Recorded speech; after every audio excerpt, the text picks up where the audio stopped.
Pwede kapag nandito tayo dito ay wala na. Hindi na natin babanggitin sa iba. When we say meditate, ulit-ulitin mo yan sa sarili mo and if possible, sa ibang tao din. At yung pag-usapan natin, perhaps, isa sa pinaka foundation ng pananampalataya natin sa Panginoon. Kumbaga doctrine to. Pero huwag kayong mag-alala. Yan. When it comes to believing faith in Jesus Christ, when it comes to salvation, syempre as long as naniniwala tayo sa Panginoon, kay Kristo sa ginawa niya, kahit konti lang nalalaman natin sa Bible or kahit marami, we're saved. Pero if we love God, syempre, ang naisin natin mas marami tayong matutunan to know Him more. And paano nangyayari yun? Yan, sa pag-aaral ng doctrine, mga doktrina, sound doctrine. At yung pag-usapan natin specifically yung tulip. Tatanda niyo ba yan? Perhaps hindi na. Kaya ulitin namin, tulip. Actually po yan ay yung pag-uusapan natin. And ito yung basis natin.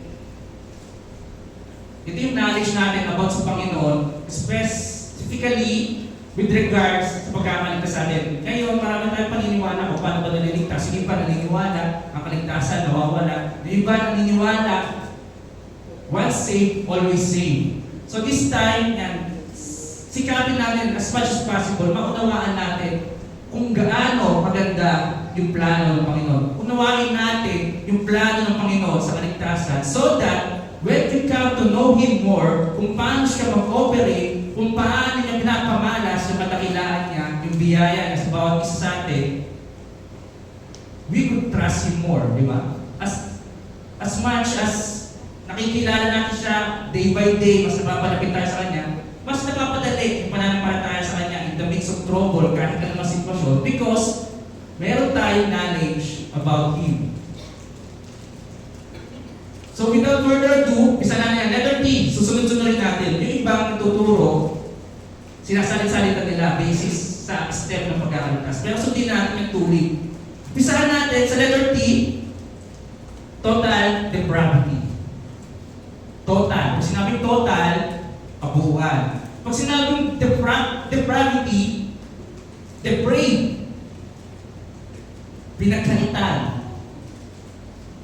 Ano, pag depraved ka sa pagmamahal, yan, kulang ka sa pagmamahal. Pag depraved ka sa pera, yan, wala kang pera. At dito, tinuturo ng Biblia na ang tao ay totally depraved. Totally walang kakayahan na ano? Magbigay ng papuri sa Panginoon. Man is totally depraved on pleasing God. Basahin natin yung Romans 3:23. Alam natin ito, pero ulitin ko. For all have sinned and fall short of the glory of God. Lahat daw nagkasala. Total. Lahat tayo nagkasala and fall short of the glory of God. Bakit natin pinag-usapan to? When it comes to salvation, dapat maunawaan natin yung importansya of how much we need, kung gaano ka-urgent na tayo ay maligtas. When we say we are totally depraved, wala tayong makayahan para maligtas ang mga sarili-sarili natin. Ephesians 2:1, as for you, you are dead in your transgression and sin. Gustong-gusto ko itong verse na ito kasi napakadaling unawain. Ephesians 2:1, ikaw daw ay patay sa transgression at kasalanan. Ganun ba kayong nakitang patay, nakagawa, nakapag-build ng bahay? Wala, di ba? Kasi patay siya. Napakadaling unawain. Pag sinabing patay ka, wala kang kayang gawin. Patay ka nga. Ganyan, ang estado ng pagka-depraved natin sa kaluwalhatian ng Panginoon. Wala kang kayang gawin. Bakit natin ina-explain ang buti ito? Merong iba na naniniwala na ang tao daw ay may inherent na kabutihan, kaya niya nagagawang tumanggap sa Panginoon. Narinig niyo na ba yun? Yun ang paniniwala ng iba. Sinasabi nila, ang tao, although masama yan, kasi nagkasala, pero meron yan sa kaigutura ng puso niya na banal. Kaya niya nagagawa na tumanggap ng kabanalan. Kaya nagagawa tanggapin si Kristo. Mga kapatid, di ko alam kung paano niyo unawaan yung Romans 3:23 at Ephesians 2:1, pero para sa akin, napakalinaw na ang tao, apart from God's grace, apart from God's intervention, walang kayang gawin to please God. And in fact, we will never choose God. Not in the past, not in the present, not in the future, we will never choose to accept Jesus Christ. Simple logic lang mga kapatid. Kung ikaw ay makasalanan, mayroon bang possibility sa iyo na umusbong ang kabanalan? Masama ka eh. Paano? Sa isang puno ng mangga, posible bang namunga ang puno ng mangga ng mansanas? Imposible. Apart from God's grace, ikaw, wala kang kayang gawin to please God. And you will never choose to please God. Romans 8:7 and 8, basahin natin. Hindi lang po sa ayaw natin na piliin ng Panginoon. Actually, sinasabi sa Romans 8:7 and 8, we are hostile to God. Basahin natin, the mind governed by the flesh is hostile to God. Hostile. Ibig sabihin, rebelde. Ayaw natin. Tinutuligsa natin ang Panginoon. It does not submit to God's law. Pakinggan niyo mabuti. Nor can it do so. Yan yung totally depraved. Wala tayong kakayahan to do so. Wala tayong kakayahan to submit to God. Those who are in the realm of the flesh cannot please God. So how come? Paano tayo naliligtas? Paano natin natatanggap ang Panginoong Jesus? Hindi ko ba natanong sa sarili niya? Every day, when we share the gospel, we say, tanggapin mo ang Panginoong Jesus. Paano nangyari na isang taong patay in transgression and in sin, na hostile sa Panginoon, would one day choose Jesus Christ? Ulitin natin, a dead person can never produce life by itself. Lagi natin sinasabi, you must be born again para makita ang kaharian ng Panginoon. Anong nasa isip ni Nicodemo nung sinabi yun ni Jesus Christ? Anong kailangan kong gawin? Well, Nicodemo, wala kang kayang gawin. Dahil patay ka nga. Anong kaya mong gawin? Patay ka. Hindi mo kaya ang buhayin ng sarili mo dahil patay ka. No amount of goodness can revive your dead state. Same way, our sinfulness will never produce righteousness. Ang pagiging makasalanan natin out of our sin will produce something holy, such as choosing God, choosing Jesus Christ. It will never happen. Not unless gumawa ang Panginoon. So, kailangan natin alisin sa isip natin every time na mag-share tayo ng gospel or kahit sa pagkakaunawa natin na totoo na sinasabi that you are saved by grace alone, through faith in Jesus Christ alone, at hindi sa sarili mong desisyon, hindi sa sarili mong will, bagkos yung will natin is hostile to God. Mas naunawaan natin maigi yung kaligtasan natin ngayon. Mas na-appreciate natin yung biyaya ng kaligtasan. First, we must accept the fact that we are slaves to sin. Wala tayong kakayahan para bilhin ang mga sarili natin. Wala tayong kakayahan para iligtas ang mga sarili natin. Wala tayong kakayahan para piliin ang Diyos. In fact, hostile pa tayo. Lahat tayo. Yung pinakamasasamang tao, yung mga terorista, maraming pinapatay sa Israel, sa Russia, at ikaw, na nakaupo dito, walang pinagkaiba. Sa harap ng Panginoon, lahat tayo mga kasalanan. Hindi, mabait naman ako, wala pa naman akong pinapatay, wala naman akong ginagawa masama. Let me remind you kung ano ang kinain ni Adan at Eva sa Garden of Eden. Ang tawag po sa kinain ni Adan at ni Eva ay fruit of the knowledge of good and evil. Prutas ng puno ng pag-aalam ng mabuti at masama. Yun ang kaso ni Adan at ni Eva.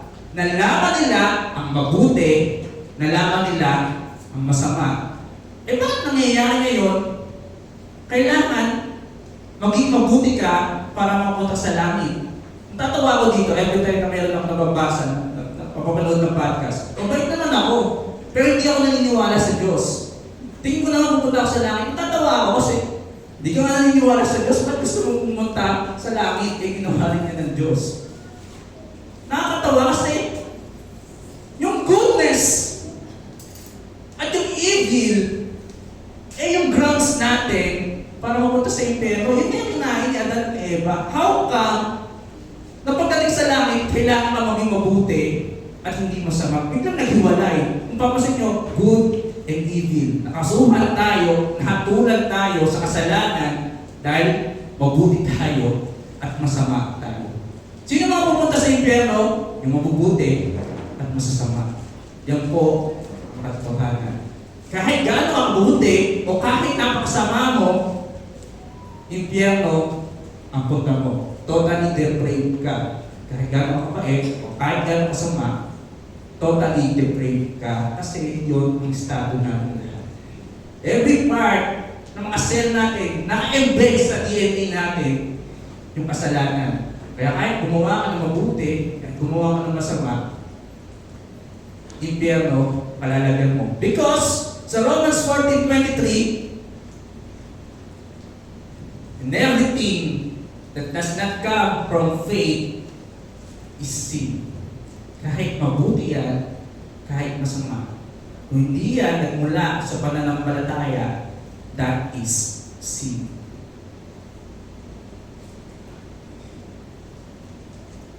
So, kung hindi pala mabutihan at kasamaan, ang reference natin kung makapunta tayo sa langit o hindi, ano yung reference natin? Relationship. Hindi kabutihan o kasamaan yung mga grounds natin kung makapunta pa tayo sa langit o hindi. Ang impyerno po ay para sa mga kaaway ng Diyos. At ang langit ay para sa mga kaibigan ng Diyos. So anong gusto natin mangyari? Every time na mag-share tayo ng gospel, ang lagi natin sinasabi, relationship with Jesus Christ. Relationship sa Panginoon. Yun yung gusto natin maibalik. Ang problema, wala rin tayo kakayahan para maibalik yun. Pero gusto kong linawin mabuti sa bawat isa sa mga nakikinig sa FB Live, mag-focus tayo sa relasyon natin sa Panginoon. Tanongin mo sa sarili mo, kaaway ko ba ang Diyos o hindi? Kaya tayo nag-aaral ng Biblia para maunawaan natin at para mas mapagtibay natin yung relasyon natin sa Panginoon. As long as nakikita natin lumalago yung relasyon natin sa Panginoon, mas nauunawaan natin siya, we communicate with Him, mas tumitibay yung pananampalataya natin, di ba? So, it's all about the relationship.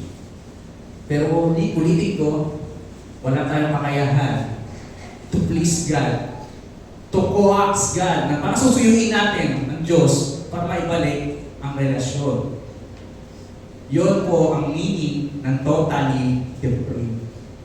Walang inherent goodness sa atin, inherent righteousness, kung hindi gagawa ang Panginoon sa mga bagay.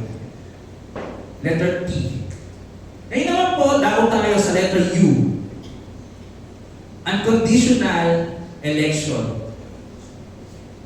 Pag sinabing unconditional, walang kondisyon. Pag sinabing election, yan, pinili. Letter U po, tinuturo ng Biblia na tayo ay pinili unconditionally. Hindi sa sarili nating mga kakayahan, hindi sa mga desisyon natin sa buhay, hindi sa natatangi nating itsura o sa kisik ng ating mga pangangatawan, hindi sa kabaitan natin, pinili tayo dahil ang Diyos ay mabuti. Romans 9:15, for it says to Moses, I will have mercy on whom I have mercy, and I will have compassion on whom I have compassion. Minsan kasi inisip natin, bakit nga ba pinili ng Panginoon? I always hear this, na sinasabi, kaya ako pinili ng Panginoon kasi nakita niya sa future, tatanggapin ko si Kristo. Mga kapatid, kung hindi ko nakikinig kanina, wala tayong ability to choose God. So kung hindi kikilos ang Panginoon, past, present, and future, we will never choose God.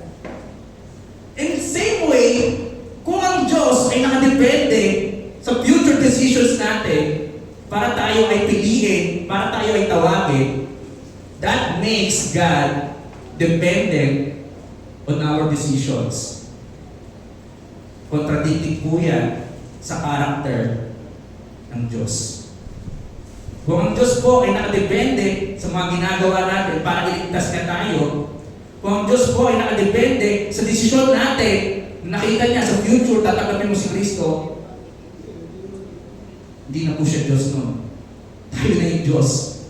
Kasi nakadepende siya sa mga desisyon natin. So, sinasabi ng letter U, unconditional election, God predestined you, pinili ka niya, hindi dahil sa kung anong meron ka, bagkos pinili ka niya dahil siya ay Diyos ng awa. That again points the glory to God. Hindi sa natatangi mong talino na nauunawaan mo yung Biblia, hindi dahil sa kabaitan mo, bagkos ang Diyos ay mabuti. Our predestination is not based on our future decisions. At sinasabi ko, ulit-ulitin ko, kung hindi kikilos sa Panginoon, ang mga desisyon natin sa buhay will always be hostile towards God. We will never choose Jesus Christ. We will never accept salvation kung hindi tayo pipiliin ng Panginoon. We are chosen because God is a gracious God. You are saved by grace through faith in Jesus Christ alone. Hindi mo pwedeng ipagyabang na ikaw ang pumili sa Panginoon. Ikaw, hamak na tao, kaya mong piliin ang Diyos na banal, infinitely glory. Diyos ang pumili sa'yo dahil pogi ka, bakit? Hindi.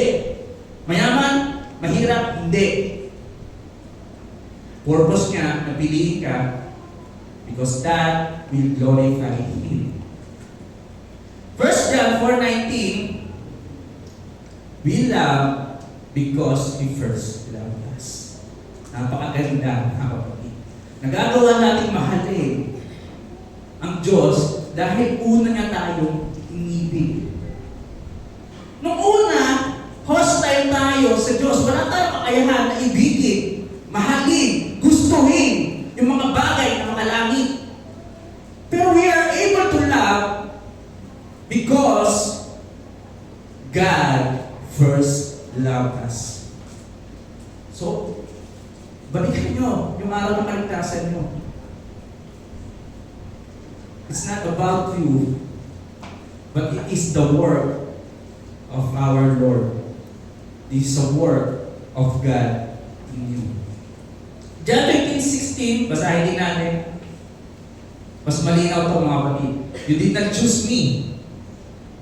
Di mo ko pinili, sinasabi ng Panginoon. But I chose you.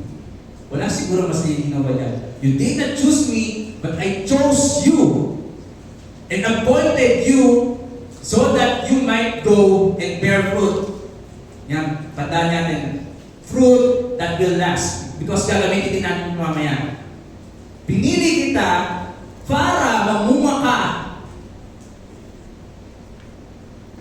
Yung bunga mo ay maglalast. So that whatever you ask in my name, the Father will give to you. Di tayo pumili sa Diyos. Wala tayong ayahan. Diyos ang pumili sa atin. Tatanungin mo, ano meron sa akin? Ba't ang pinili ng Diyos? Wala!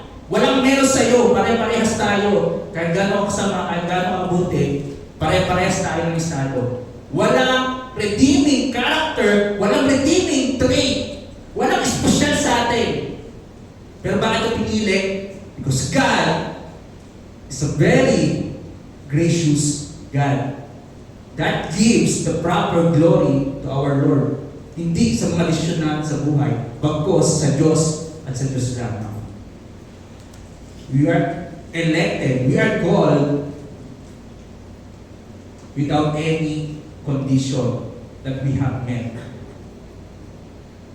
Napakagandang isipin na pinili tayo, hindi base sa atin, bagkos base sa karakter ng Diyos. Dahil kung nakabase sa atin yan, once na mawala sa atin yung redeeming character na yun, impyerno punta natin.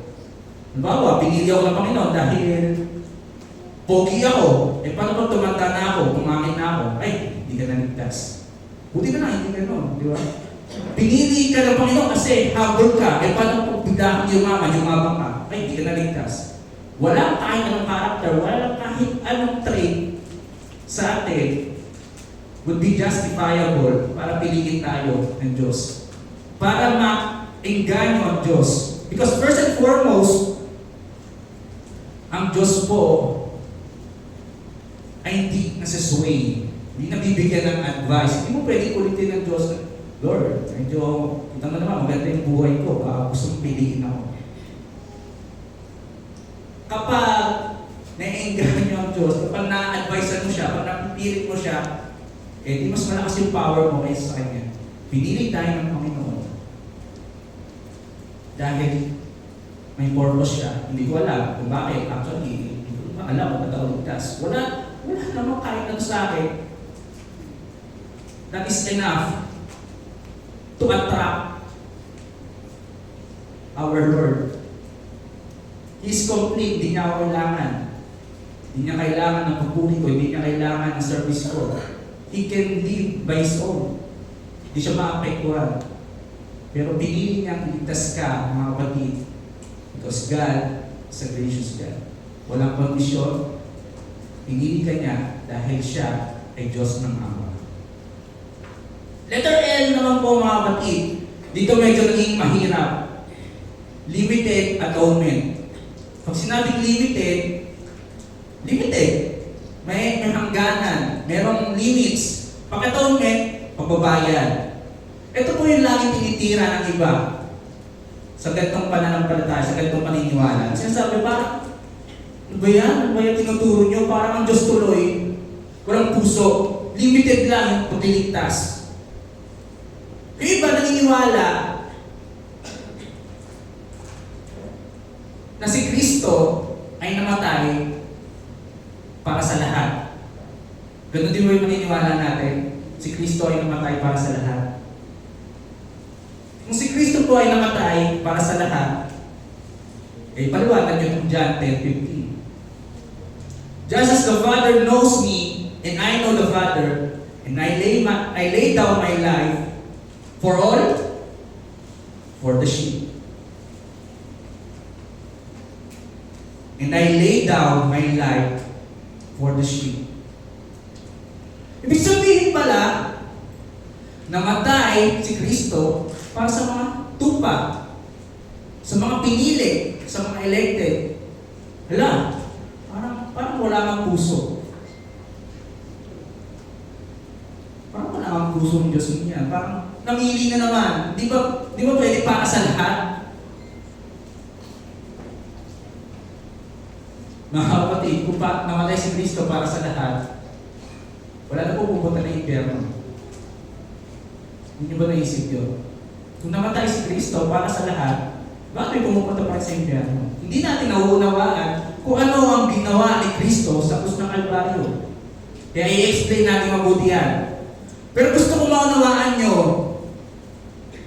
na yung ginawa ni Kristo sa krus ng Kalbaryo is sufficient for all, but effective only sa mga pinili, sa elected. Paano natin intindi ito? Halimbawa, meron kang utang, let's say, 100,000, tapos pinahiram ka ng credit card ng Panginoon. Ang limit po ng credit card ay 1 million.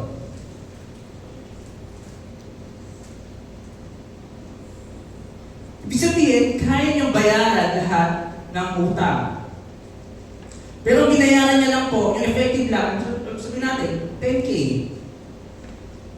Ibig sabihin, babayaran niya 10K, yung the rest, hindi binayaran. Ganun din po dito. Kaya meron napupunta sa impyerno, hindi namatay si Kristo para sa kanila. Ang hirap ng gawin, no? Nakakalito ka. Parang sama ng Panginoon. Parang sama ng Diyos. Kasi, bakit hindi siya namatay para sa lahat? Ba't hindi niya binayaran yung kasalanan ng lahat? Hindi ba natatanong niya, bakit meron pang kailangan ko sa impyerno?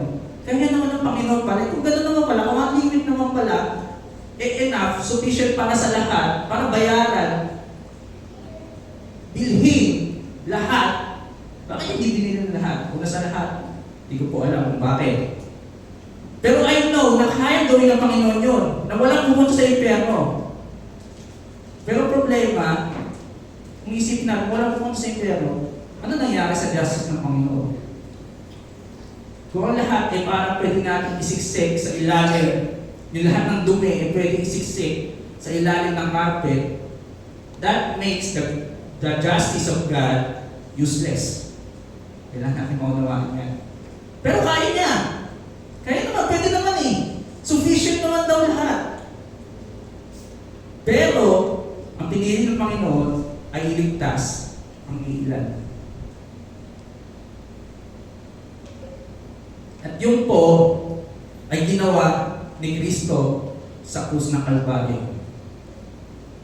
Ano nga ba yung essence ng pagkamatay ni Jesus Christ sa krus ng Kalbaryo? Ano ba pagkakaunawa natin? When we say na naniniwala tayo kay Kristo, ang pinaniniwalaan natin yung buhay niya, yung character niya, and most especially, kung ano ang ginawa niya sa krus ng Kalbaryo. Ano nga ba ginawa niya?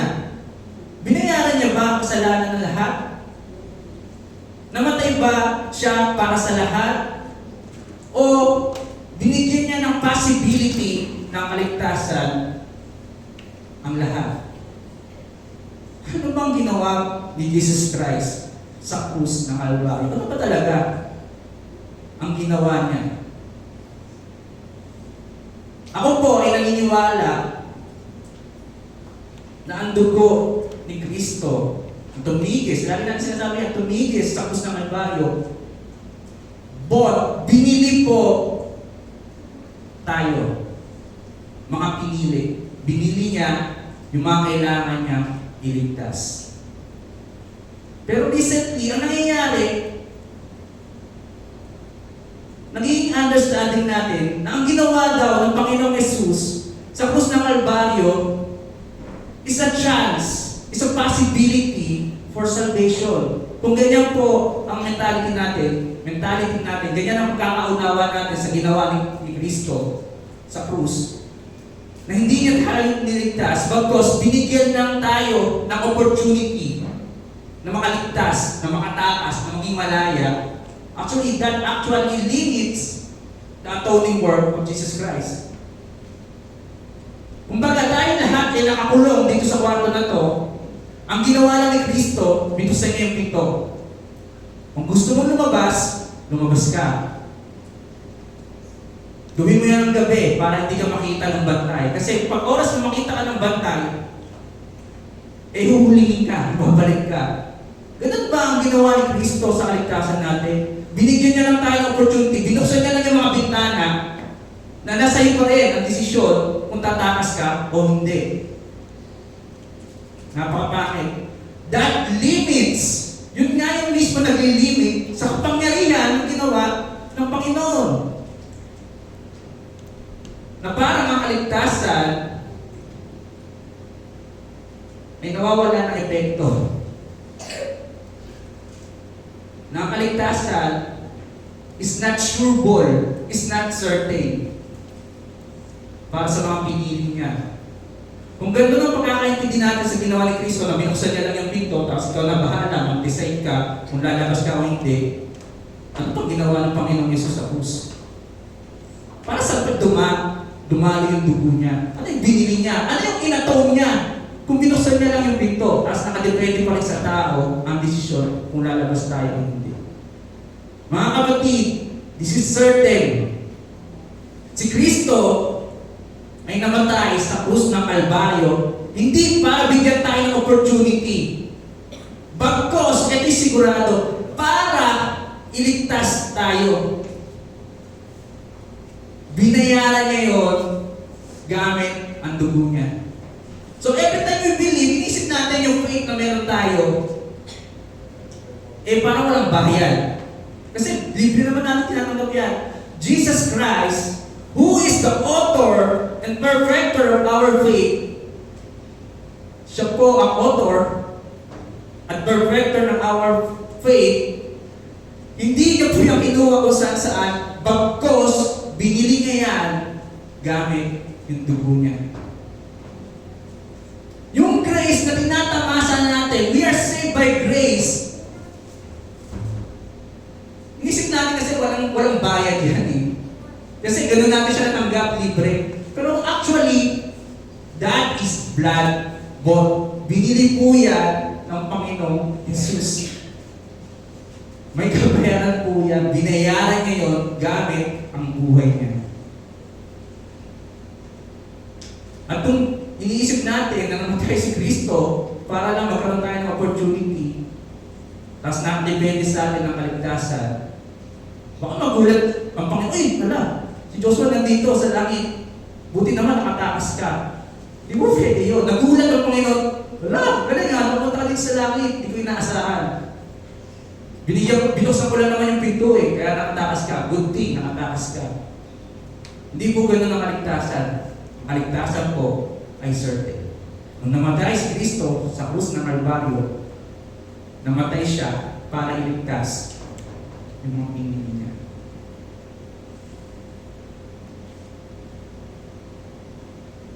Pero parang hindi nagbago, parang sama pa rin. Sama pa rin. Ba't yung mga pinili lang? Mga kapatid, don't get this wrong. Si Kristo ang tagapagligtas ng buong mundo. When we say that, this is true. Si Kristo ay tagapagligtas ng buong mundo. Walang pinipili, lahat ng nasa mundo. Paano natin iintindihin ito? Mga kapatid, si Kristo po ay hindi namatay para sa mga Hudyo lamang. Si Kristo po ay hindi namatay para sa mga Pilipino lamang. Si Kristo ay hindi namatay para sa mahihirap lamang.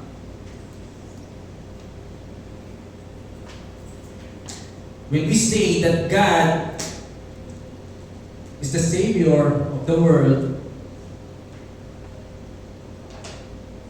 this is true. Kahit gaano ka kasama, kahit gaano ka kabuti, hindi yun enough para mahadlangan ang redeeming power ng ating Panginoon. No one can limit the power of salvation. No race, no entity, kahit si Satanas, hindi niya kayang pigilan yung kaligtasan.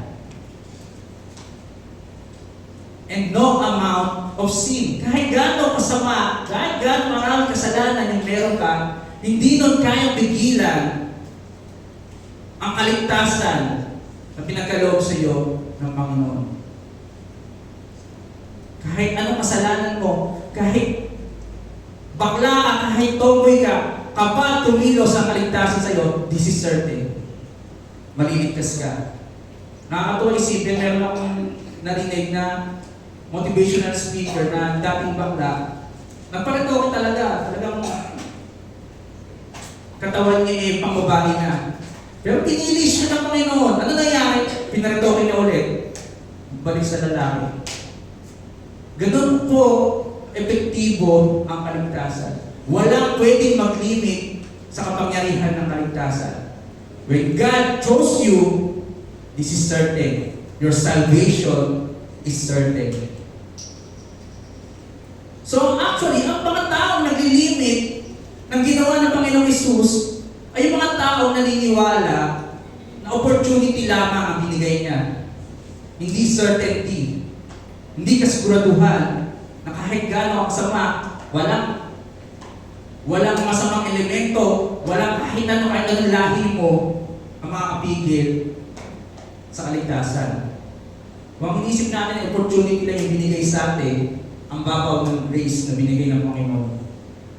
But when we believe na kahit ano, bagay, walang kahit ano sa ibabaw ng langit, sa ilalim ng lupa, ang makapaghiwalay sa pagmamahal ng Panginoon sa atin, that is certain salvation. Sigurado tayo na binili tayo ng dugo ng Panginoon. Para sa lahat ang kaligtasan. So every time na mag-share tayo, ay mo, hindi ko share ito, masama ito. Hindi naman sa kanya ang kaligtasan. Kung pinili siya ng Panginoon, He will be saved. Kahit gano'ng kasama yan, kahit terorista yan, kahit si Apostol Pablo pa yan. Alam niyo po si Apostol Pablo, halang po kaluluwa yan. Ang daming tao, ang daming Kristiyano ang naghirap dahil kay Apostol Pablo. Kung pagdating sa kasamaan, he is the chief. Siya yung pinakamasama.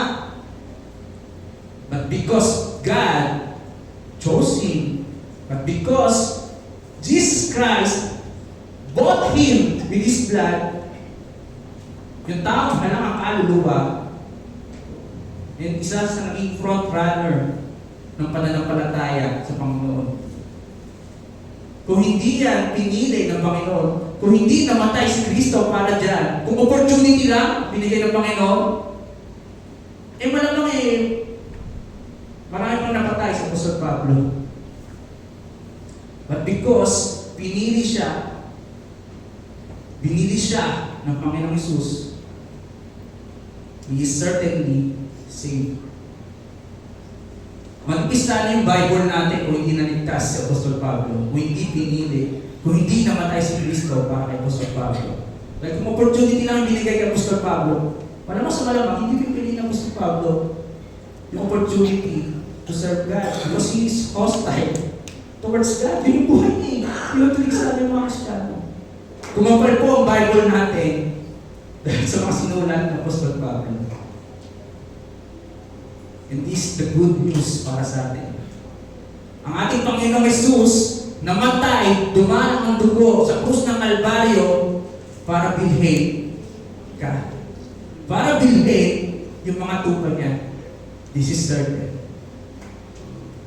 Walang pwedeng makaagaw nun, mga kapatid. Always remember that Jesus Christ died for His bride, for those who believes, for His sheep. Yun po yung essence ng John 3:16. For God so loved the world, para sa lahat yan. Mahal na mahal ng Diyos yung buong mundo. Kahit gano'ng kasama, kahit gano'ng kabait, kahit ilan na napatay mo, o kahit prostitute ka, o kahit kabaklaan, kasamaan, pinili mo, kahit anong klase, immoralidad yan, mahal ka ng Diyos. At kung pinili ka niya, hindi yon magiging hadlang para sa kaligtasan mo. Kapag pinili ka niya, you will believe in Him, and lahat na naniniwala sa Kanya ay hindi mapapahama ever, pagkos mayroong buhay na walang hanggan. He died for you. He didn't die to give you an opportunity. He died to save you. He didn't die to give you an opportunity for salvation. Ang pangit naman ng pagkamatay ng Panginoon kung opportunity lang. Tapos yung salvation, wishy-washy, kung tatanggapin mo pa hindi. This is certain, namatay si Kristo para sa kanyang mga tuwa. So paano nangyari yun? If we know that we always resist God, if we know na hostile tayo sa Panginoon, paano nangyayari na tayo ay naliligtas? Paano nangyayari na nagagawa nating mahalin siya? Paano nangyayari na nagagawa nating manampalataya sa Panginoon? It's because of letter I. Irresistible grace. A grace na hindi mo pwede i-resist. Mga kapatid, marami pong nagre-resist sa biyahe ng Panginoon araw-araw. Some will even quench the Holy Spirit. Talaga tinatanggihan yung pilit. Makikita niyo yan. Marami kayong papag sa YouTube na ang ganda-ganda ang linaw-linaw na ng pag-explain ng pastor, pero hindi niya tatanggapin, i-resist niya pa rin. Hindi sabihin, hindi yan logical, hindi yan rational. May mga ganyan talaga nangyayari. Nare-resist po ang grace ng Panginoon. Araw-araw po nangyayari yan. Pero this, with regards to salvation of the chosen, of the elected, this type of grace, yung uri ng biyaya that we will never ever resist. At yan po yung pag-uusapan natin kung bakit. Pero una sa lahat, tanungin ko kayo, itong tanong lang to, very simple. Why did you believe in Jesus Christ? Ba't ka naniniwala sa Panginoon? At yung mga kaibigan mo hindi? Yung mga katrabaho mo hindi? Yung mga classmate mo hindi naniniwala? Anong meron sa iyo? Bakit ka naniniwala sa Diyos? Eh yung iba, hindi. For sure, meron pang taong mas mababait sa inyo. Tumutulong, nagsaserve, may charity. Pero hindi naniniwala sa Diyos. Hindi naniniwala sa ginawa ni Kristo. Pero ikaw, nagagawa mong maniwala, nagagawa mong manampalataya. Anong tingin niyo ang dahilan kung bakit niyo nagagawa? Dahil matalino tayo? Definitely not. Mas marami mas matalino sa atin. Dahil mabait tayo, ulitin ko, mas marami mas mabait sa atin. Anong meron sa atin? Kung bakit natin nagagawa manampalataya? Bakit natin nagagawa piliin? Why we are able to receive Jesus Christ? Bakit natin kaya? Kung Kristiyano ka, isipin mo na dahil matalino ka, meron kang wisdom, that itself, parang makakonsensya ka na no? Parang mali yun, parang maling logic yun. We always want to give the glory to God. Pag Kristiyano ka, to God all the glory, be all the glory. Kahit pagpasa mo sa exam, ikaw yung nagsagot, sinasabi mo, to God be the glory, di ba? Ganun tayo mga Kristiyano, binabalik natin sa Panginoon lahat. Kasi yun naman talaga yung tama. Especially sa kaligtasan.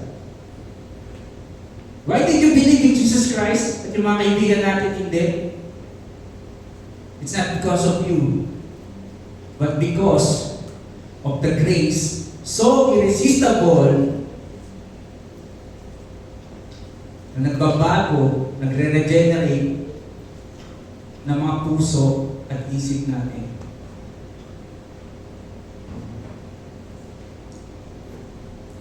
Job 42:2, yan, basahin natin. I know that you can do all things. No purpose of yours can be thwarted. Walang plano ng Diyos ang pwedeng masira. Kapag ginusto ng Diyos, it will happen. That is true. Kahit sa pinaka-resistive nature natin, pinaka-hostile nature natin, kapag pinili ka ng Panginoon, magbabago at magbabago ka. Magbubuhay at magbubuhay kang uli. Kahit patay ka na. Yan yung estado natin, di ba? We are dead in trespasses and sin. Sa Ephesians 2:1. Pero kapag tinawag ka ng biyaya ng Panginoon, di mo pwedeng resist yan. Kahit patay ka, babangon ka at babangon. Tulad ni Lazarus. Lazarus, bumahang ka dyan. Patay na po si Lazarus.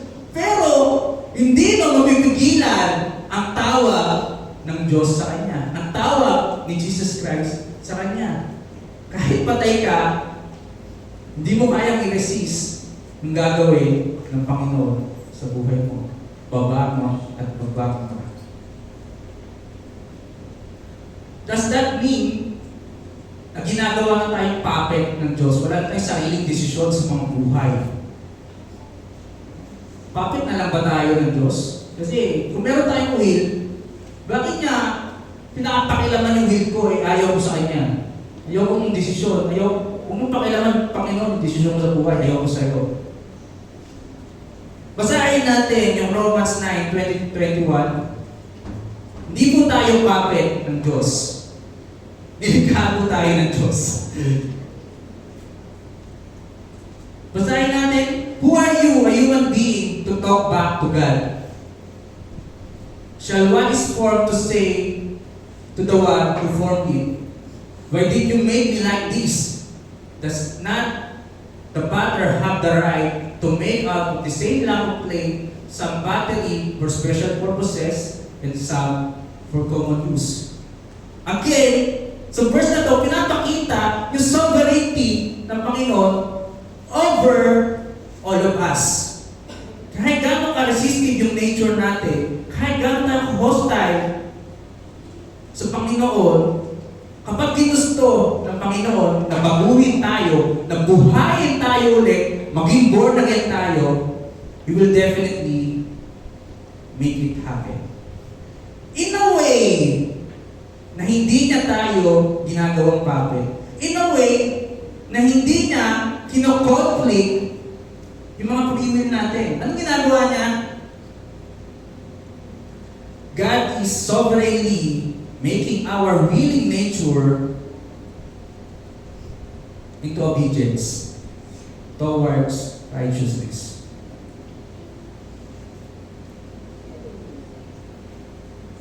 Hindi niya po kinakontra yung mga free will natin. Bagkos, ang ginagawa niya, yung free will natin na hostile, which was hostile to God, ginagawa niya willing towards righteousness. Hindi niya tayo ginagawang puppet, bagkos, binabago niya lang yung free will natin. At the end of the day, tayo pa rin. Yung free will pa rin natin na binago ng Panginoon, yung pipili. Wala sigurong niligtas ng Panginoon dito na masama pa rin ang loob hanggang ngayon na di ko naman ginusto to eh. Di ko naman ginusto maging Kristiyano. Di ko naman ginusto na maligtas. Wala akong gano'n. Dahil ang pagkakaligtas natin, ang pagkakatawag sa atin ng Panginoon, yung mga free will natin, ibinago niya. Yung mga puso nating bato, ay binigyan niya ng pusong malambot towards God. Binili tayo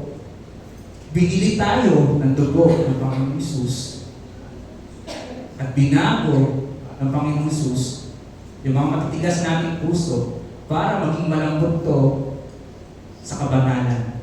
If dati hindi natin kaya mahalin ang kabanalan, hindi natin kaya piliin ang kabanalan, nire-regenerate yung mga gustuhan natin ng Panginoon. Yan po ang irresistible grace. Hindi natin kaya ang yan. Binabago tayo yan. Basahin niyo po yung 1 Corinthians 23-24. But we preach Christ crucified, a stumbling block to Jews and foolishness to Gentiles. Yan po ang katotohanan. ang gospel po para sa lahat is stumbling block or kamangmangan. Pero pansin ito, but to those whom God has called, unconditional election. So mga tinawag ng Panginoon, katulad ng kay Lazaro, kapag tinawag ka, hindi mo pwedeng i-resist yan. Both to the Jews and to the Greek, unconditional rin yan. Hindi lang sa Hudyo, hindi lang sa mga Hentil. Kapag tinawag ka, you will receive it. Christ, the power of God, and the wisdom of God.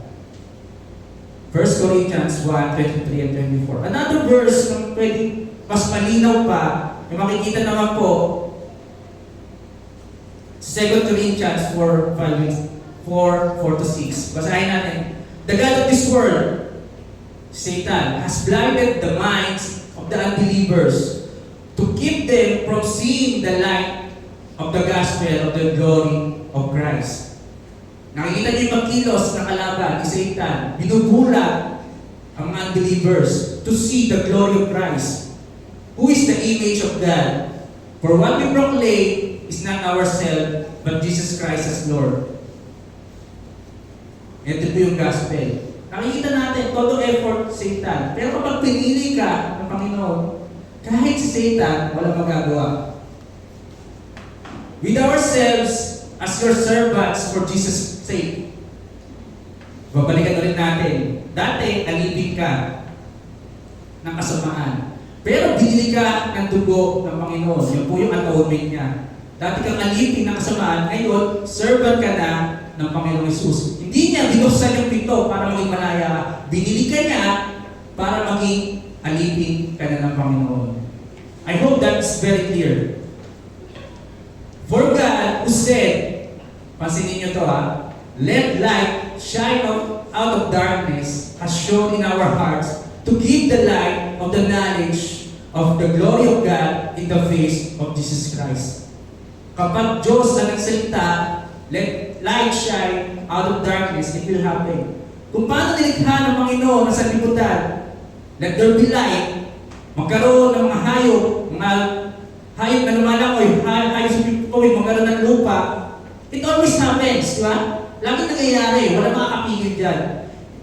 So kung paano nagsalita ang Panginoon sa creation, gayon din po kung paano tayo tinatawag ng mga pinili niya. A grace so irresistible, so powerful, na kahit yung pinakamasama nating budhi will change, will be born anew. Yan po ang essence ng born again. Kumikilo sa banal na spirito na parang hangin. Hindi mo malaman kung nasaan, pero mararamdaman mo ang pagkilos nito. Yun po ang irresistible grace. And lastly, letter P, perseverance of the saints. Ba't naging fake yan? Of the saints yan. Perseverance. Kung sinabi perseverance, pagtsatsaga, nag-endure, naglalas. Naalala nyo? Pinili tayo ng Panginoon para tayo ay mamunga. Yung namumunga na nagtatagal. Ito po yun, perseverance of the saints. Ang mga pinili po ng Panginoon, we will never turn away from Him. Especially sa last age, magiging uso na po yung turning away from faith. Lalabas na yung mga peke, tsaka yung mga tunay. Ang mga pinili po ng Panginoon, binili niya ng dugo niya, naka-experience ng grace irresistible, will always persevere. Romans 8:30, and those He predestined, He also called.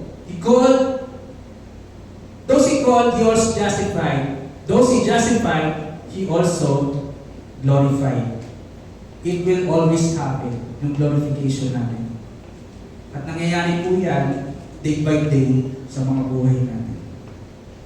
1 Corinthians 15:1-2. Now, brothers and sisters, I want to remind you of the gospel I preached you, which you received and on which you have taken your stand. By this gospel you are saved, if you hold fairly to the word I preach to you. Otherwise, you have believed in vain. So, dito pa lang muna natin, maraming uri ng pananampalataya. Meron faith. Meron tayong believing in vain.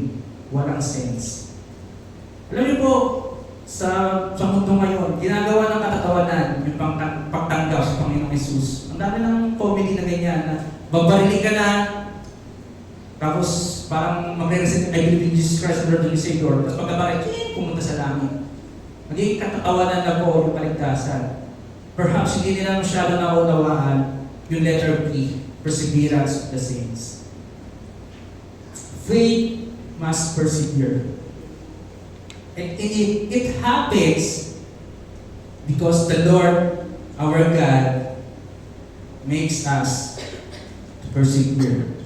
Nagagawa natin mag-endure dahil pa rin sa mga biyaya ng Panginoon. John 10:27 to 30, my sheep listen to my voice. I know them and they follow me. I give them eternal life and they shall never perish. No one will snatch them out of my hand. Napakasarap. Napakasarap. Ang ganda ng verse ito. Wala pwedeng makaagaw sa akin ng aking mga tupa. Yan yung security. Yan yung kasiguraduhan. My Father who has given them to me is greater than all. No one can snatch them out of my Father's hand. I and the Father are one. Yung mga pinili will always last. Yung faith nila will always persevere. At definitely, merong mga tao na kasama natin sa pananampalataya, pero one day, pwedeng mawala. Ito naman po, tinutukoy ng 1 John 2:19. They went out from us, but they did not really belong to us. For if they had belonged to us, they would have remained with us. But their going showed that none of them belong to us. Napakasakit kapag ito nangyayari sa atin. Pero if we truly believe in Jesus Christ, we could be rest assured na yung faith natin will always persevere. Kahit haraan na tayo ng sibat, kahit matret man yung mga buhay natin, we will always stand on our belief. We will always stand on Jesus Christ. So, paano natin iintindihin to? Isa lang po ang bagay na unawa ko dito. The eternally secure kind of faith is a faith that works. Yung eternally secure na uri ng pananampalataya ay yung pananampalataya na gumagana. Sabi ni James sa 2:20 yan, you foolish person, do you want evidence that faith without deed is useless? Madalas ang intindi natin dito, dapat kumikilos ka para maligtas. Hindi. Sinasabi dito, anong uri ng faith yung meron ka? Yung faith mo ba is working? Kahit kung hindi gumagana yan, isauli mo yan. Sira yung pananampalataya na natanggap mo. Defective. Ang sinasabi ni James, na yung authentic, yung faith na nanggaling sa Panginoon, is a faith na kumikilos, na gumagana, that is working. So sa atin, mga kapatid, we need to make sure that the faith that we receive from Jesus Christ, who is the author and perfecter of our faith, is not defective. Paano ito nalalaman niya? Kapag nagpe-persevere, kapag naglalas, kasi yun yung sinabi ng Panginoon. We need to make sure na yung faith natin is fully operational and working faith. Paano natin mapapatunayan natin yan? Perseverance of the saints. Yung mga saints na nagpe-persevere sa pananampalataya. Of course, may mga times na humihina tayo, tumataog tayo. May mga times na natetempt tayo. Aminin natin niya, wala namang perfecto, di ba? Pero, ang faith na nagmumula sa Panginoon, madabakan na 5 beses, tatayo ka sa ika-6. You will always persevere. Kahit gano'ng kahirap ang buhay.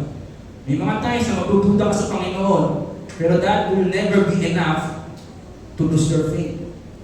Dahil babalik at babalik ka, dahil ikaw ay pinili ng Panginoon. If before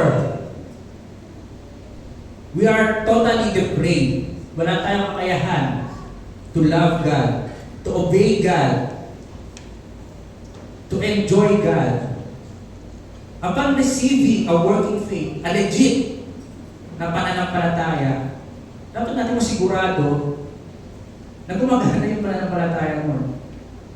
Yung comparison, kung dati wala kang kayahan na ibigin ng Diyos, wala kang kayahan to enjoy God, wala kang kayahan para masunod sa Diyos, upon receiving the faith, the grace of God, you should now be able to love, to enjoy, and obey God with all our hearts.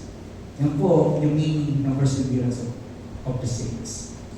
Hindi pwede pagkatanggap mo kay Kristo, babalik ka na ulit sa hostile mong ugali towards God. Hostile ka sa Biblia, hostile ka sa doktrina, hostile ka sa salita niya. Wala kang patunayan na. Ang totoong nananampalataya, totoong natanggap, ang totoong pinili,